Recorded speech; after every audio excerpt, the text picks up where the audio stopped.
In my previous career, I worked in global poverty eradication, mostly doing field work. This meant working on projects all around the world, trying to find a place where I felt like I could do the most good and have the largest impact. A little over 3 years ago, while I was working in Ethiopia, I discovered the effective altruism movement. And when I did, I discovered just how big the biggest impact could be. Think for a second about a single grain of sand. Imagine rolling it between your pinched fingers. Picture how small it is. Now, think how much sand there is on Earth. All the deserts, the Sahara, the Gobi, the Arabian, the ocean floor, all of the beaches, all of the dunes. If you press your palm to the sidewalk in most places, when you come back, there'll be little bits of sand embedded in it. There are a lot of grains of sand on Earth. In fact, there are approximately a sextillion grains of sand on Earth. That's 1 billion trillion. Take a second to imagine that grain of sand pinched between your fingers again. Now, try to imagine that grain of sand is everything of value on Earth. All the people, all the animals, everything. And hold that thought. There are 100 trillion reachable stars. We have approximately 10 trillion centuries before entropy makes the universe difficult to inhabit. That means we have over 1 trillion equivalents of Earth's resources within our reach. That means if we imagine everything on Earth as a grain of sand, there are more Earth equivalents out there, but within our reach, than there are grains of sand on Earth. The human brain is not good at thinking clearly about issues of scale. When we think about doing good, we tend to think in terms of prototypes. I've always been most motivated by human well-being. So when I think about doing good, I tend to think of helping someone. Effective altruism is, at its core, about making sure we don't stop with this prototype and this emotion. It's about trying to harness this altruistic motivation to have an effect in the real world. For many of us, there's something a bit disconcerting about interacting with far future considerations. The prototype's kind of abstract. It's sort of weird. It transects a lot of science fiction and transhumanism and things we may not really be that comfortable with or into. We care about human suffering. We care about animal suffering. And those things exist here, now, on Earth. We can see them. I am very sympathetic to this situation. I am in this situation. However, the reality is that time and space exist. They will be filled with something. Maybe they're filled with dead matter, completely devoid of life. And maybe that seems like a tremendous waste. Maybe they're filled with terrible, exploitative human societies and full of factory farms. And that seems like a disaster. If what you altruistically value exists in time and in space, and you want to do the most good, you have to think big. I may have this grain of sand in my fingers, but if I care about doing the most good, I can't focus on just this one grain of sand. There is a lot of sand out there. Humans have done 3 things in history which stand above the others in terms of their impact on our own well-being and the well-being of animals. The first was our developing behavioral modernity. This occurred about 70,000 years ago. The leading theory for behavioral modernity was that it was the result of very small cognitive changes. Behavioral modernity allowed us to outwit the Neanderthals who had been preventing us from gaining a bridgehead to leave Africa. And with this, we were able to expand across the world. As we did so, we caused the extinction of most megafauna on Earth and of all other species of humans, including the Neanderthals. The second was the development of agriculture, which occurred around 12,000 years ago. This technological advance increased human population about 100-fold. It resulted in dramatic ecological damage, the exploitation and extinction of animals, and the decrease in human health and well-being. The third was the Industrial Revolution, which came with further ecological destruction and the advent of factory farming. But it also created dramatic wealth and resulted in the first sustained improvements in human health. I'll also give a quick honorable mention to atomic weapons, which haven't had much substantive impact on Earth, but definitely have that capacity. Our intelligence and the technologies we invent are how humans have our biggest impact.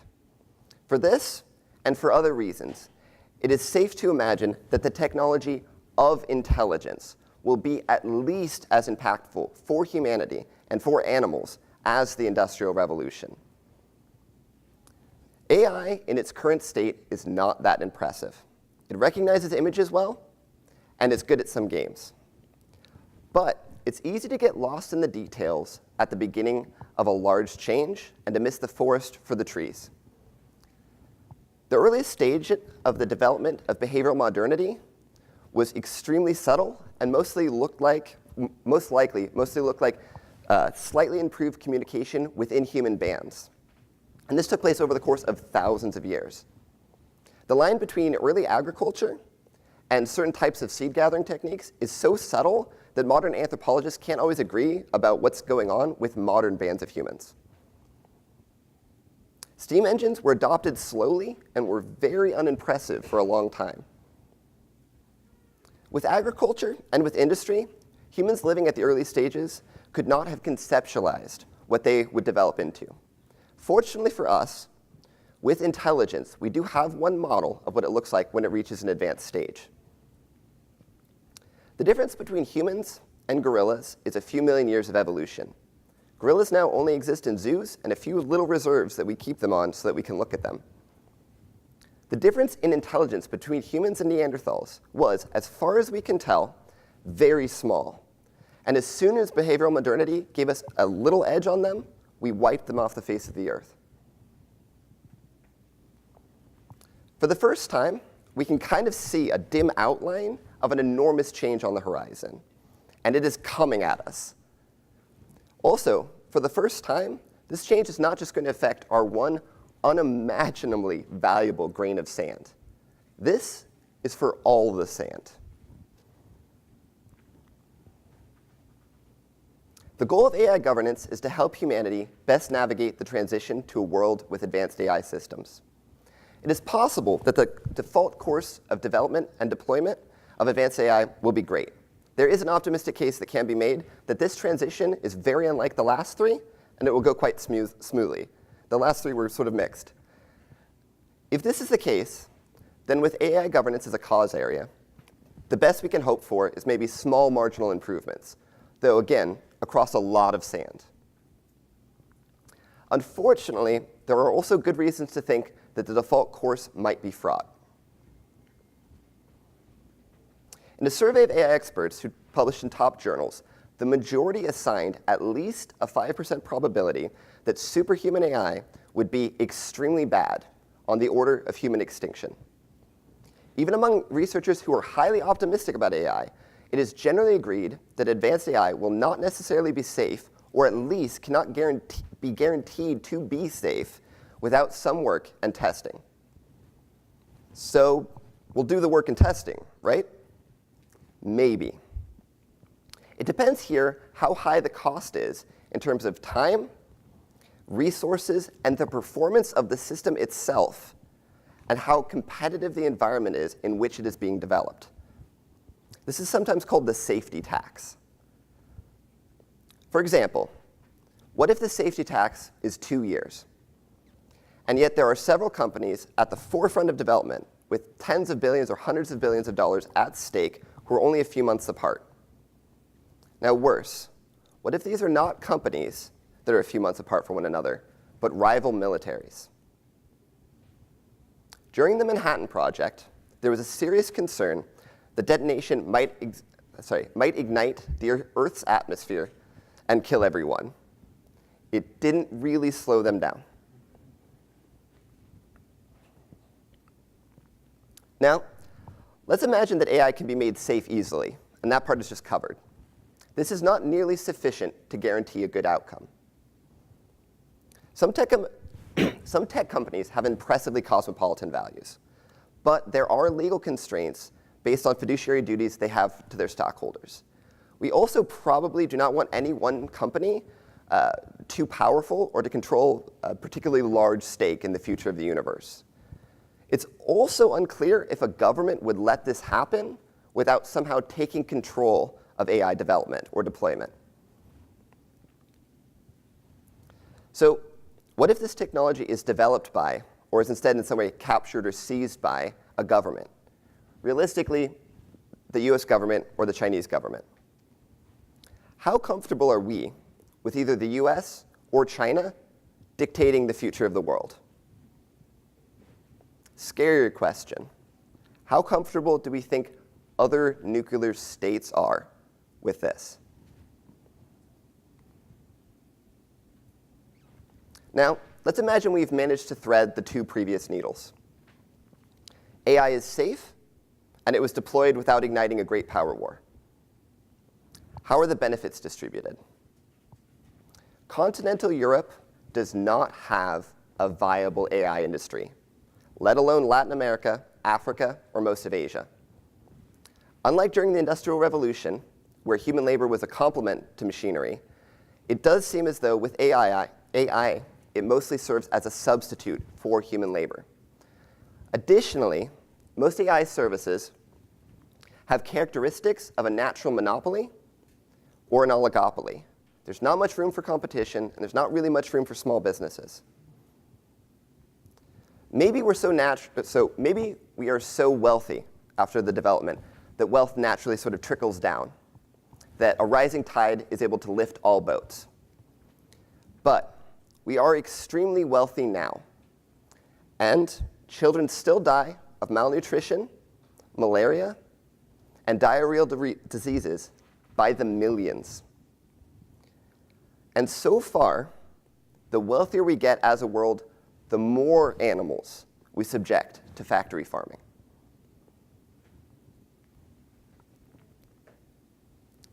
For us working in AI governance, the current priority is to increase coordination and to decrease race dynamics. This is both to reduce safety risk and the risk of greater geopolitical destabilization. It's also hopefully to increase the breadth of stakeholders who are able to have a say in how the future is developed, and in doing so, hopefully to increase the moral circle under consideration. There are several routes for this that we're pursuing in parallel.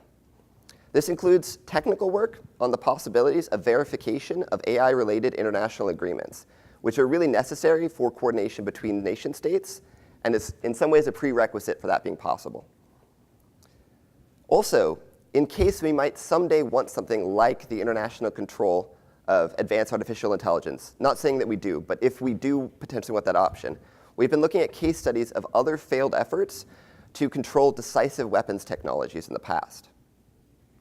For example, after World War I, there were several serious proposals to develop an international air force. This sounds a little weird, but there was actually buy-in from the United States, Japan, and France, and even Winston Churchill, who was not a dove, for this as a plan. The idea was for the League of Nations to have a complete monopoly on military aviation, with all other states banned from getting it. This international air force then would have two functions. One was to prevent any state from then developing military aviation, or from attacking any aggressors who then started a war, with the understanding being that this would actually secure world peace. Similarly, after World War II and the atomic bombing of Japan, the US proposed to give up all of its atomic technology, including all of its resources, to an international body, and to subject itself to intensive inspections to show that it hadn't retained any and that it wasn't restarting this, if the Soviet Union and other states agreed to do similarly. Understanding how these failed and trying to learn lessons from these failures might increase the chances that we're able in the future to gain international control, if that is necessary. The third time is the charm. We've also been doing some work in science diplomacy. Science as a field is very cosmopolitan. Even quite adversarial nations are quite good at collaborating in science. ITER is probably the best case study for this. ITER is a research project looking at nuclear fusion and is being funded for many, many billions of dollars. It's a joint venture by the US, China, Russia, the EU, and some other states. What's important about this is nuclear fusion is an important strategic technology. This is why the vast majority of this research is funded actually by the military, or the Department of Energy, but for under military guard and sometimes for military purposes. The knowledge and the results from this technology and from this experiment are supposed to be spread out from all the participants. If it does someday make sense to try and do this as a collaborative effort with many stakeholders, I think this might prove to be the best current model we have. We also do a lot of tech company and AI research community engagement. The OpenAI Charter is possibly the largest recent win in this category. In the Charter, OpenAI commits to developing AI for the common benefit of all humanity. But more interestingly, it commits to dropping out of anything like an AI race if a rival gains a lead, and even actually to join the efforts free to push them further forward into a greater lead. Anyone who's interested in this, I would actually really encourage you to read this charter. It is inspiring. It is also very short. If you have good vision, you could read it printed on a business card.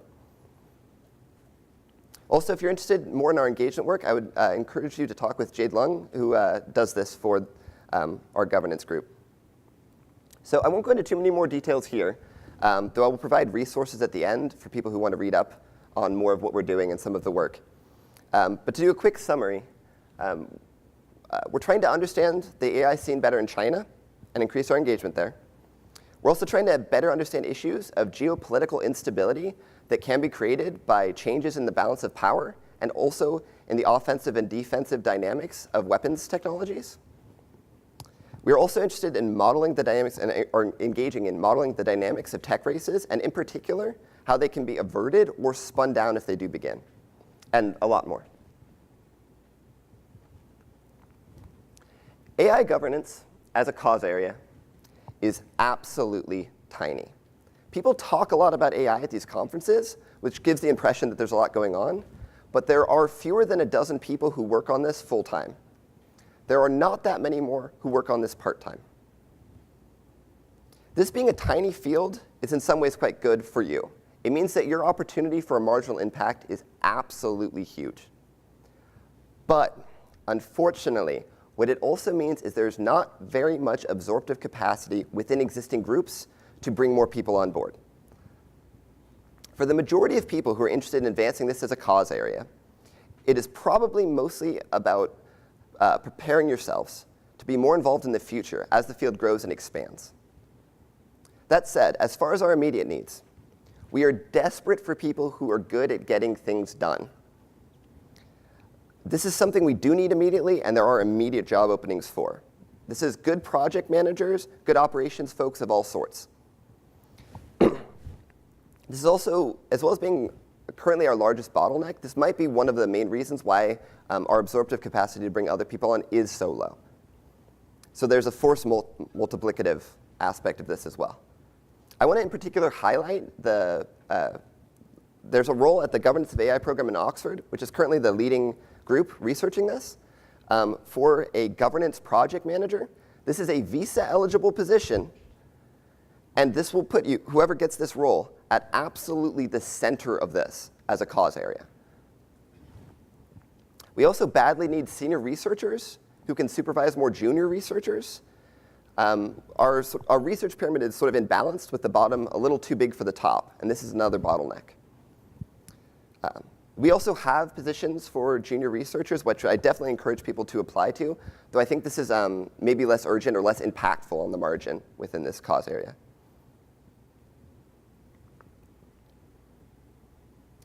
For the majority of those who are serious about getting involved, what I recommend is investing in your skills and your career capital.